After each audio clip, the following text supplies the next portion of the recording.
morning, everybody, and thank you, Dr. Giselle Corby-Smith, for inviting me to be the Peterson lecturer.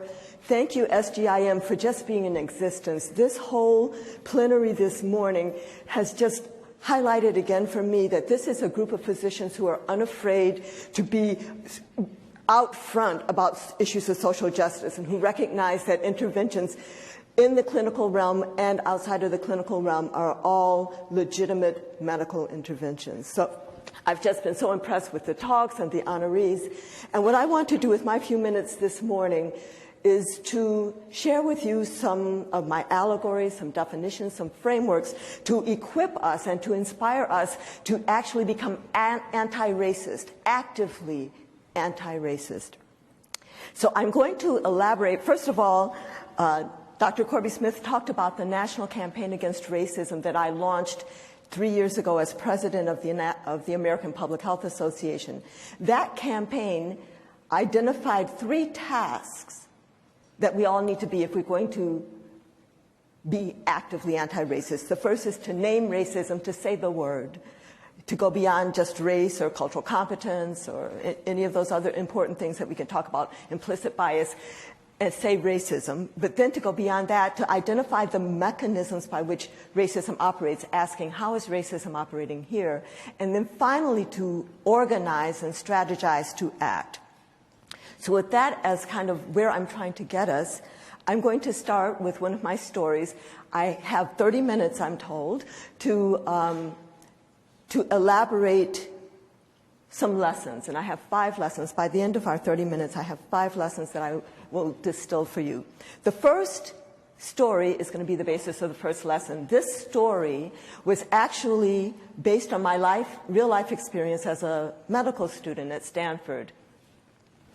I was studying with some friends on a Saturday in my apartment, and we were studying long and hard, and it got late.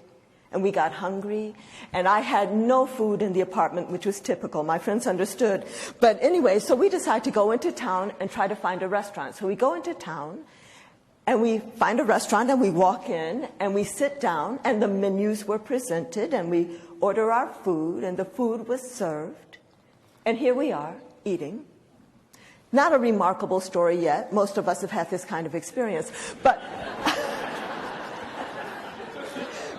right? But as I sat there eating with my friends, I looked across the room and I noticed a sign, and that sign was a startling revelation to me about racism.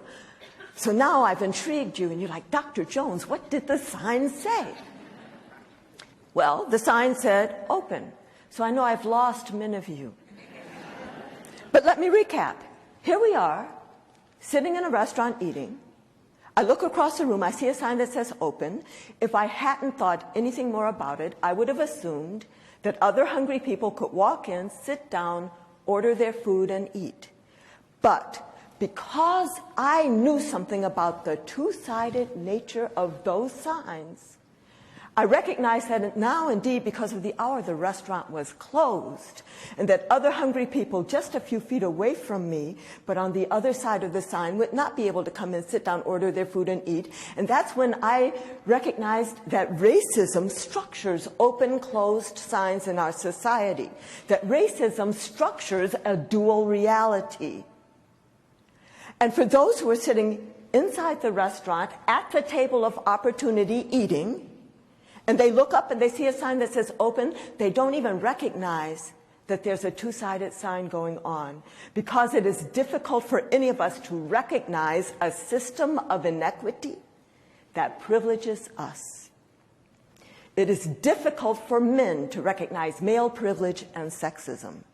It is difficult for white Americans to recognize white privilege and racism. It is difficult for all Americans to recognize our American privilege in the global context, except we got a little taste of that with Ebola, did we not? Yet those on the other side of the sign, those on the outside, are very well aware that there's a two-sided sign going on, because it proclaims closed to them, but they can look through the window and see people inside eating.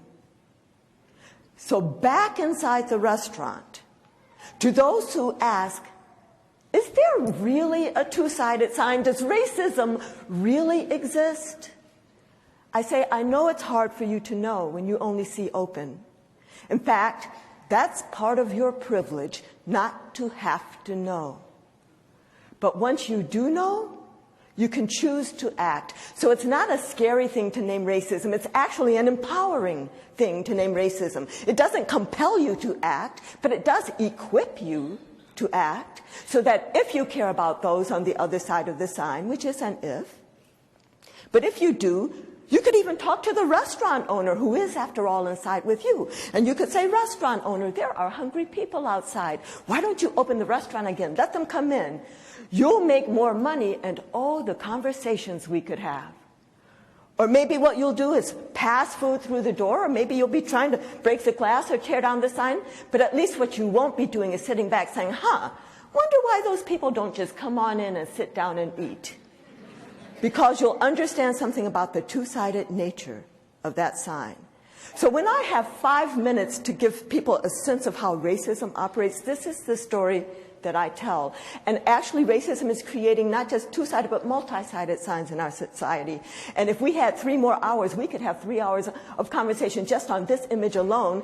If I ask you the question, how could people who were born inside the restaurant know something about the existence of that two-sided sign? Because there are many ways to know. But we don't have 3 hours right now. So I'm going to say that the first lesson that I want to give you is that racism can exist even when you don't see it. Okay? But now, I've been talking about racism, but I haven't yet defined it. So when I say the word racism, I'm clear that I'm talking about a system. I'm not talking about an individual character flaw or a personal moral failing or even a psychiatric illness, like some people have suggested, but I'm talking about a system of power. And it's a system of doing what? It's a system of structuring opportunity and of assigning value. And on what basis is the opportunity structured? And on what basis is the value assigned? It's based on the social interpretation of how one looks, which is, after all, what we call race. And I could go along, we could talk 2 hours here, but we don't have that time. So, if race is the social interpretation of how one looks, and racism is the system of structuring opportunity and assigning value based on that so-called race, what are the impacts of this system? Well, the first impact when we do recognize or talk about racism at all is we understand that it unfairly disadvantages some individuals and communities. But it shouldn't take us long to recognize that every unfair disadvantage has its reciprocal unfair advantage. So we need to understand that racism is also unfairly advantaging other individuals and communities, which is the whole issue of unearned white privilege that we hardly ever talk about in this country. But even as we recognize that we have this system that's unfairly disadvantaging some and unfairly advantaging others, there's a third impact of racism that we hardly acknowledge in this country, and that's how racism is sapping the strength of the whole society through the waste of human resources. So when we don't vigorously invest in the full, excellent public education of all of our children, because the blinders of racism have made us believe that the children in the barrios or the ghettos or on the reservations, can't learn. There's no genius there. When, of course, there's genius in all of our communities. And if we were to only fully and vigorously invest in that genius, we could be doing so much better.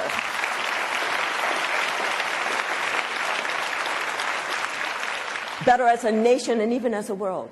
Another manifestation of how racism saps the strength of the whole society is how those blinders that don't have us value all of us equally make us complacent with what I describe as the wholesale warehousing disproportionately of so many black and brown men in our prison system, as if that didn't separate us from human potential, or our indifference to the recurrent gun violence that is disproportionately taking the lives of young black men, for example, or even the fact that we're not up in arms about health disparities, when we feel like, well, if my mother or my aunt dies 10 years before her time, that might be a problem for our family or our church, but it's not considered a problem for the nation. Before I leave this definition, I just want to say one more thing, and that is I've had the experience where people have advised me not to talk about racism as unfairly advantaging individuals and communities. And that whole interaction made me understand that there are many people in this country who see things as, well, there are those who are disadvantaged, and then there's normal. Right? Am I right? Okay. And the reason that people think that there's disadvantaged and normal is because we as a nation are ahistorical, and we do not understand that that so-called normal is built up in a whole mountain of unfair advantage. Now, so I could stay on this definition for minutes and hours, but we're not going to. This is the second in our cumulative lessons, is that racism is a system. Okay? So hold on to that.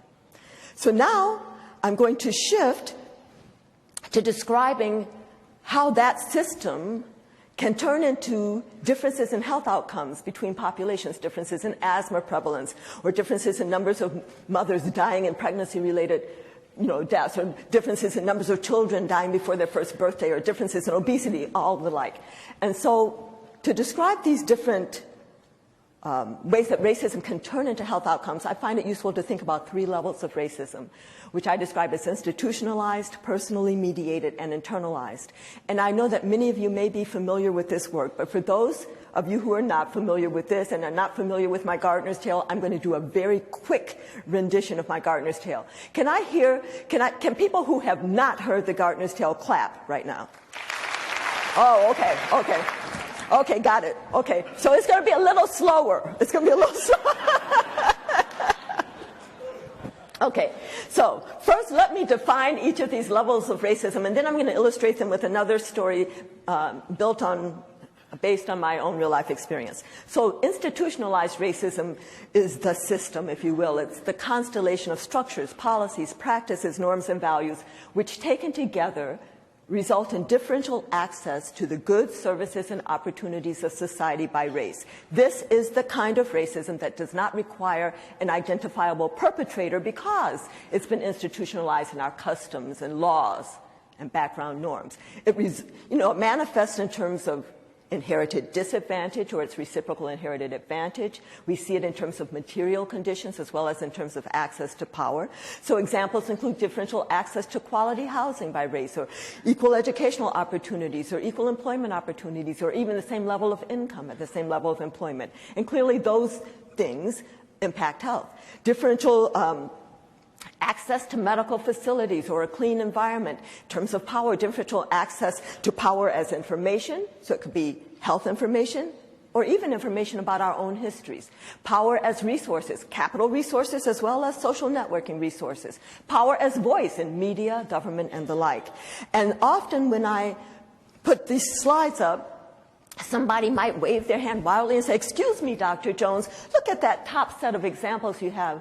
Housing, education, employment, income. Dr. Jones, isn't that really what we call social class? Are you talking about racism? Or are you really, really talking about social class?" And I know there are many people in this room who have that question deep in your heart. So I'm going to address it. And I'm just very quickly, but the first part of my answer is that it doesn't just so happen that people of color in this country are overrepresented in poverty, while white people in this country are overrepresented in wealth. That is not just a happenstance. And for each marginalized or stigmatized or oppressed group of color, there's been some initial historical injustice. So without going through my usual litany of all the different so-called racial ethnic groups in this country, let me just start with one and finish with the other. For American Indians, the initial historical injustice was the taking of the land, and the near genocide, and then the moving of survivors to reserved lands, reservations. And then in some instances, something good was found under one reservation. Oops, you got to pick the people up and move them somewhere else. And we could talk about people who lived for centuries in Mexico and never crossed the border crossed them, and they found themselves in New Mexico. And, we could talk about the internment of Japanese Americans during World War II without the internment of Italian Americans or, German Americans. We could talk about Chinese laborers brought here without the ability to, by law, to marry or to bring their families to build their railroads. We could talk about, for people of African descent, the kidnapping of West African people and our importation across the Atlantic with tremendous loss of life in the Middle Passage. And then for the survivors and their progeny for centuries, what I describe as the coerced usury of our unpaid labor for centuries to build this country. But then when I start talking like that, some people say, oh, Dr. Jones, there you go talking about slavery. Dr. Jones, we all recognize that slavery was an unfortunate chapter in our nation's history. But Dr. Jones, don't you recognize that the enslaved people were emancipated by 1865?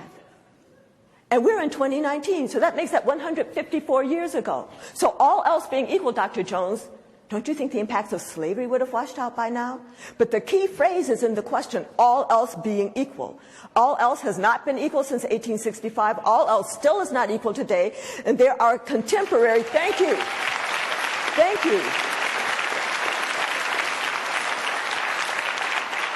And there are contemporary present-day structural factors that are perpetuating that and each of these other initial historical injustices that I talked about.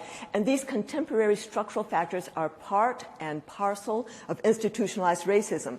So when people ask me, are you talking about racism or are you really talking about social class? My answer, institutionalized racism explains why we even see an association between social class and race in this country. And that's an important aha. I could go on more and more. I have 10 more minutes on this slide, but I'm going to just skip that and just say one more thing. Institutionalized racism can be through acts of doing, acts of commission, as well as acts of not doing, acts of omission, and very often it shows up as inaction, lack of action in the face of need. The second level of racism that I propose, personally mediated racism, I define as differential assumptions about the abilities, motives, and intents of others by race, and then differential actions based on those assumptions. So this is what most people think of when they hear the word racism. Somebody did something to somebody. It includes the different idea, the prejudice, and the different action, the discrimination. In fact, many people describe this as interpersonal racism, although I call it personally mediated racism. That's a tongue twister, right? But that's because I'm still understanding racism as a system, and this is a system mediated through people, right? Many ways that this can adversely impact your health. So I have on this list police brutality, physician disrespect, which can be as subtle as a physician not giving a patient the full range of treatment options because the physician figures that patient couldn't afford, wouldn't comply, wouldn't understand, or whatever, or it could be quite blatant, like sterilization abuse, which has had many iterations in our nation's history. Shopkeeper vigilance, waiter indifference, teacher devaluation. I can't go into detail in all of these, but what I need to say is that like institutionalized racism, personally mediated racism can be through acts of doing as well as acts of not doing. But even more important to understand with this level is that personally mediated racism can be unintentional as well as intentional. You do not have to have intended to do something racist to have had a racist impact. The third level of racism, internalized racism, on this slide I'm defining from the point of view of members of the stigmatized races as acceptance by members of stigmatized races of negative messages about our own abilities and intrinsic worth. I've been asked by my colleagues who do anti-racism training, what about the internalized sense of entitlement that many white people are walking around with in this country? Isn't that also internalized racism? And yes, it is. I agree. I haven't put it on my slide yet because for many years I didn't even understand how that could turn into adverse health outcomes, although now I think that maybe a sense of entitlement thwarted has turned into part of the opioid epidemic or suicide or voting against your own interest. So anyway. Yeah. No, I didn't say that. But from the point of view of members of stigmatized races, internalized racism can manifest as self-devaluation, feeling maybe I'm really not as good as, maybe I shouldn't try to get that job or graduate from high school or go to that college. White man's ice is colder syndrome, that phraseology from my parents' generation still applies to many people of color today. So say I'm black and I need a doctor, I might really appreciate a white doctor more than a black doctor. Or if I needed a lawyer, I might seek out a white lawyer over a black lawyer. In fact, if my lemonade were warm, I might go way down the street to get the white man's ice over the black man's ice, deeply believing that the white man's ice is colder, deeply internalizing the myth of white superiority. Internalized racism turns into resignation, helplessness, hopelessness, which often shows up as bad health behaviors, self-destructive health behaviors. And in its essence, it's about members of stigmatized races accepting the limitations to our own full humanity of the box into which we've been placed. So that when we hear young high school students of color, one of the friend group is trying to be the valedictorian, and the other friends are saying, well, so-and-so is just trying to be white, we need to challenge that. Because since when did white people claim exclusive access to excellence? They did not. Right? So now I'm going to illustrate these 3 levels of racism with my Gardner's tale. This is a story that I published in 2000 in the American Journal of Public Health. Lots of spin-offs on it now, and if you want to get more, if I don't have enough time to go deep, then you could even Google Camara Jones Gardner's tale and get, a video of it. But here we go.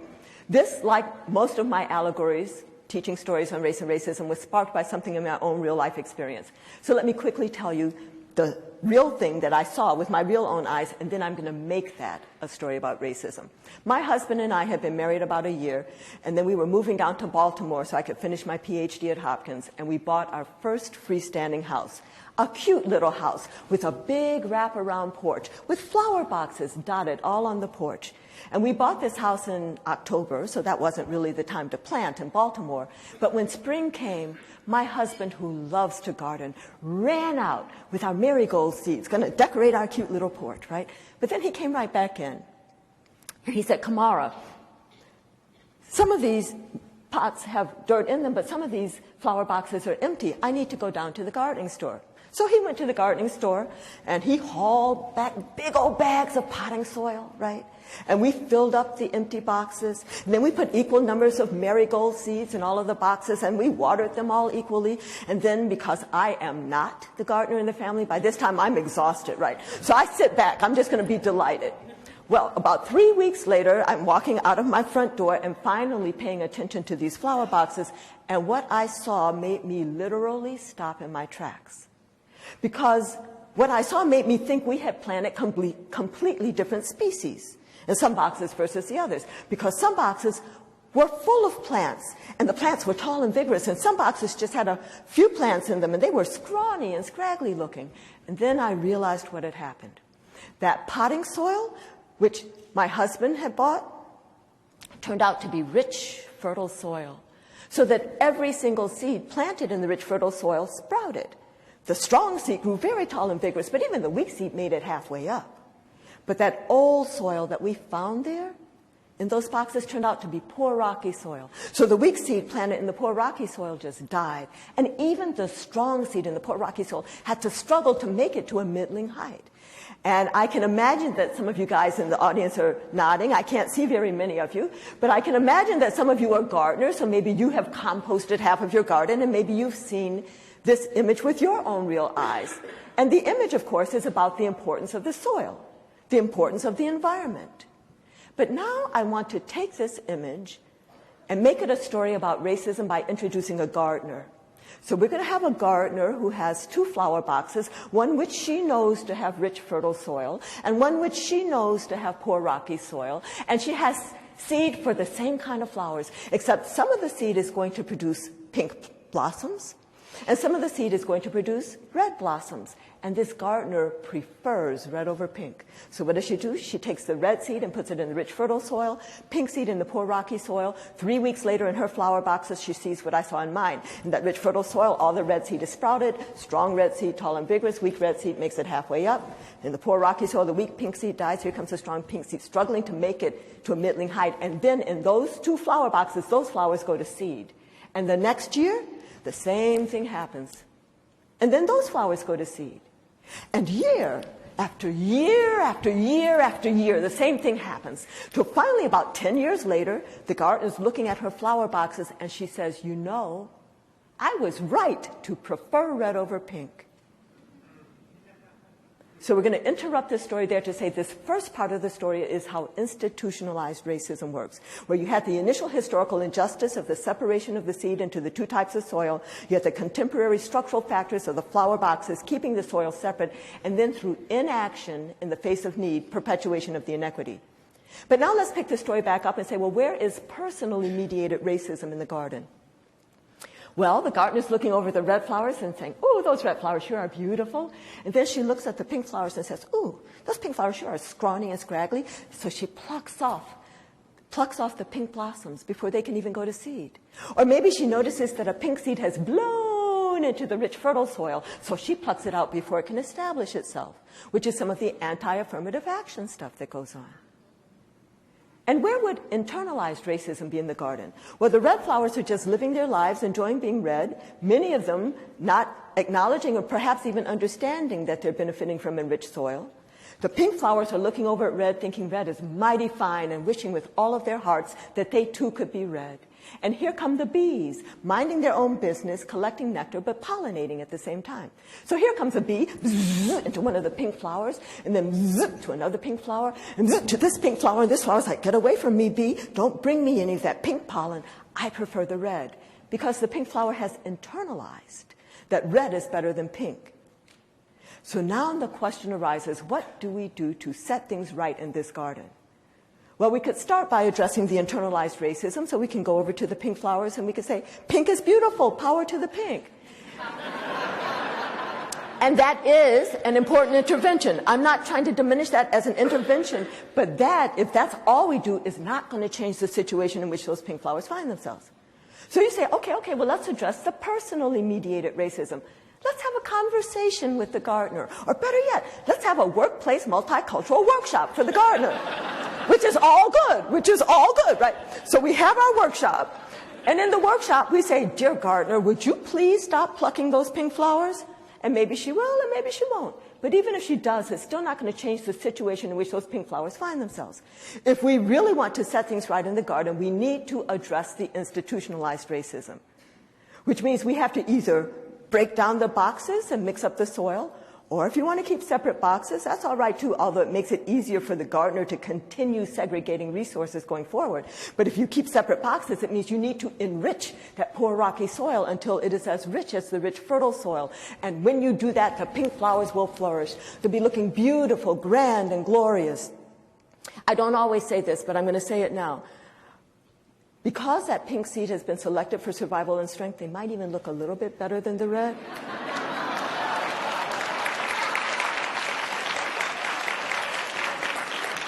I used to say that all the time until I recognized that that is some people's fear, right? Okay. But so let's say that they look equally beautiful now to the red, okay? In that intervention on the institutionalized racism, you will have also addressed the internalized racism. Pink won't be looking over red thinking that red is better. And you may also address the personally mediated racism. The original gardener may have to go to her grave preferring red over pink, but her children who grow up and see the flowers equally beautiful will be less likely to have that kind of attitude. So this story has been to illustrate these three levels of racism and to strongly suggest that if we want to set things right in the garden, we need to at least address the institutionalized racism. Good to address all the levels at the same time, but at least address the institutionalized. And when you do that, the other levels may take care of themselves. But I haven't quite finished with that story yet, because an important question is, who is the gardener? After all, the gardener is the one that I gave the power to decide, the power to act, and control of resources, which are, in fact, the elements of self-determination. Who is the gardener? Well, government is a huge part of the gardener, but not the only part. Media, foundations, corporations, organizations and associations, communities to the extent that they have self-determination. But whoever the gardener is, it is dangerous when the gardener is allied with one group. I painted her red. That's why she prefers red over pink. And it's also dangerous when she's not concerned with equity, when she can look at her flower boxes and think that her garden is beautiful, thank you, because she's not even counting the pink flowers as part of her garden. So our challenge is, what do we do about the gardener? Do we make the gardener striped or polka dotted or fuchsia? Do the pink flowers have to grow, recruit their own gardener? Lots of questions can come out of this story, and I actually want to share two that have come out before, and then I'll do a quick wrap-up, okay? The first question that I always have to share now is, once I was asked, excuse me, Dr. Jones, but why should the red flowers share their soil? Wow, I loved that question. Why should the red flowers share their soil? You know, that question showed me the power of this story to start conversations about racism that might be otherwise difficult if we were talking about racism between you and me. My answer to that question, why should the red flowers share their soil, is that actually that soil doesn't belong to the red flowers. It belongs to the whole garden. Okay, we could have a whole conversation on that. But here's the second question. What if we're not looking at the original Gardner here? What if we're looking at the Gardner's great-great-great-great-grandchild? Here we are. And that great-great-great-great-grandchild has always seen the flowers looking like that, may not even think there is a problem to be solved. So very quickly, three things. The first thing is we must make the differences in the height and vigor of the pink and red flowers a problem requiring urgent solution. The second is, as we try to solve it, we need to make the flower boxes transparent so that we can talk about and address the differences in the quality of the soil. And the third thing is that as we make those flower boxes transparent, we have to be sure that everybody understands that pink seed did not just launch themselves into that poor rocky soil, right? So we have to talk about history, and we have to talk about the Gardner's agency in setting up the whole situation, how the Gardner's initial preference for red over pink set up the whole situation. Because if we do not do that, even if we compel that red Gardner to enrich the poor rocky soil today until it's as rich as the rich fertile soil, if she continues to prefer red over pink, she will continue to privilege red over pink going forward. So that's the third of the cumulative lessons, but the other two are very quick. The third lesson is that addressing institutionalized or structural racism is key. Very quickly, this question, how is racism operating here, is a legitimate question. Racism is not a miasma or a cloud that we can't get a handle on. It is a system with identifiable and addressable mechanisms which are in our structures, policies, practices, norms, and values, which are the elements of decision-making. Structures are the who, what, when, and where of decision-making, especially who's at the table and who's not, and what's on the agenda and what's not. And whenever you sit at a decision-making table, I challenge you to look around and say, who is not here at this table who has an interest in this proceeding? And then your job is not just to represent their interests, but your job is to find them a way to the table. And if structures are the who, what, when, and where of decision-making, policies are the written how of decision-making, practices and norms are the unwritten how of decision-making, and values are the why. And we have to attend to all of that. So the fourth in our cumulative lessons is that the mechanisms of racism are identifiable and addressable. We do not have to think that this is something that we cannot attack. So as I round the bend to close, I have started distilling in my mind, what are the barriers? I mean, we can sort of see history and stuff like that, but what are the barriers to achieving health equity and social equity that are societal barriers that we need to maybe take a very deep approach to? And there are 5 of them. The first is that we as a nation are very narrowly focused on the individual. And so when we're narrowly focused on the individual, that makes systems and structures invisible or irrelevant, right? Our self-interest becomes very narrowly defined. We start thinking about my children versus your children as opposed to our children. We have a limited sense of interdependence there, but for the grace of God, go I, we're all in this together. And we also have a limited sense of collective efficacy. We think, well, what can I do as opposed to what can we do together?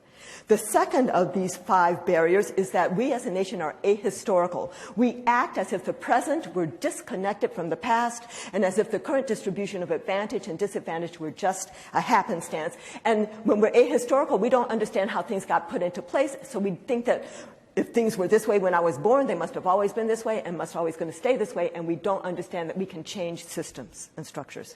The third is this endorsement of the myth of meritocracy.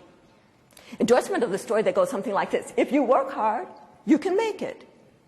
Now, I give you that most people who have made it have worked hard, although not everybody who has made it has worked hard. We have some very prominent examples of that right now. Okay?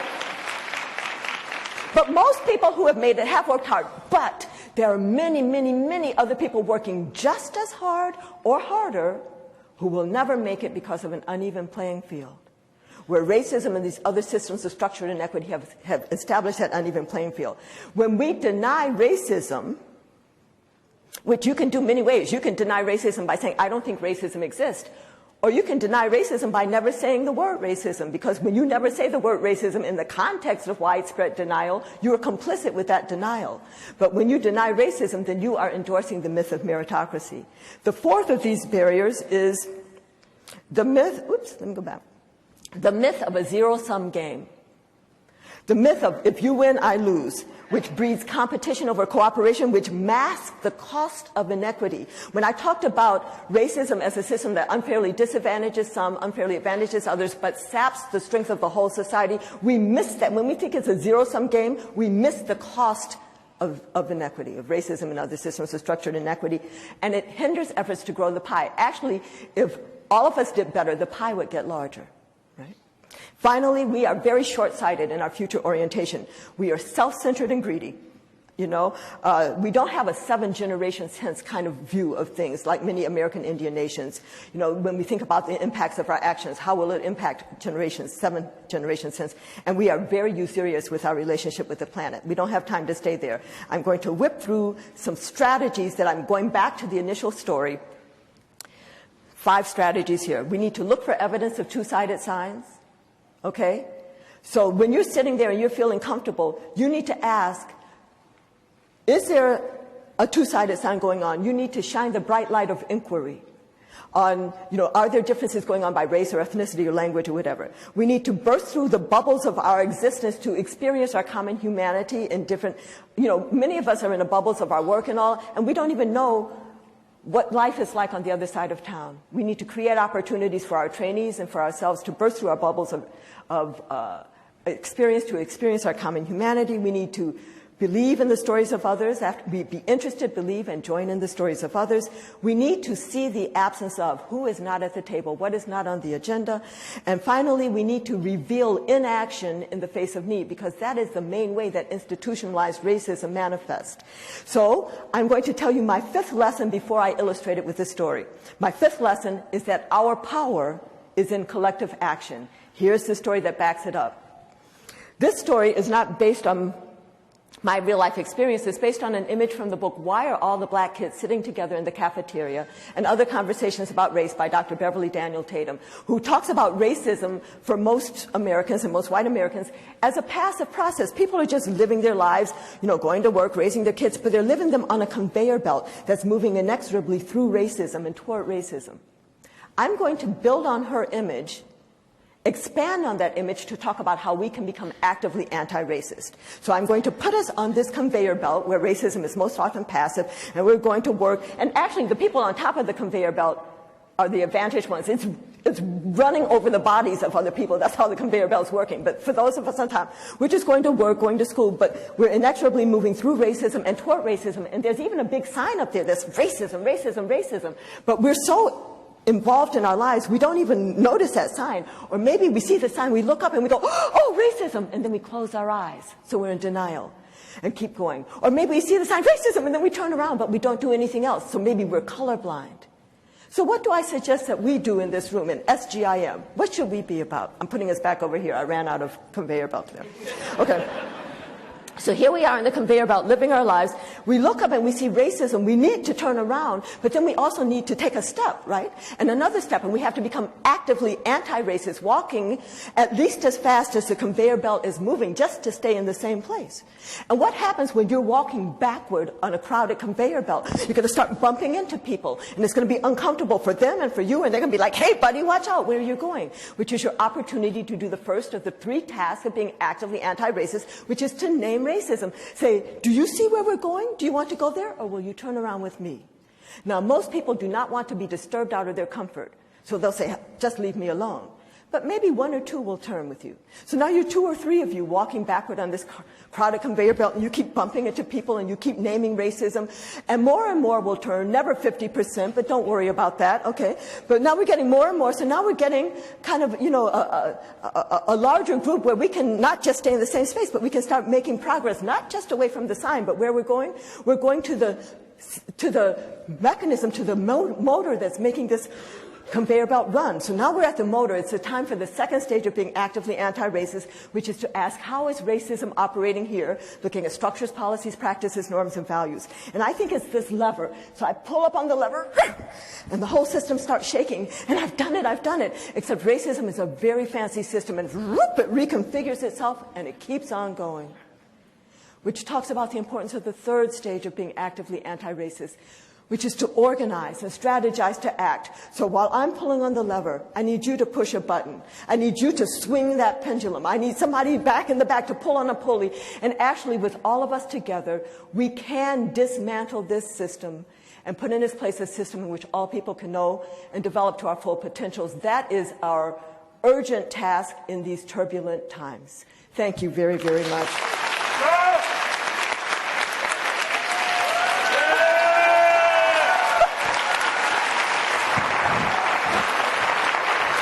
Well, thank you.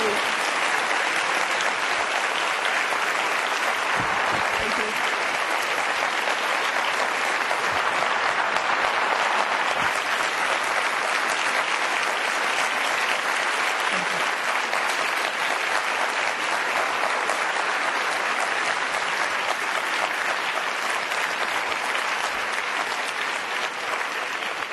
Thank you, Camara. Thank you to everyone who participated in this plenary. Because we've had such a fabulous session with so much amazing content, we do not have time for questions, unfortunately. But Camara will be here all day, so please come find her, chat with her, ask your questions, and please enjoy the day. I'll see you tomorrow.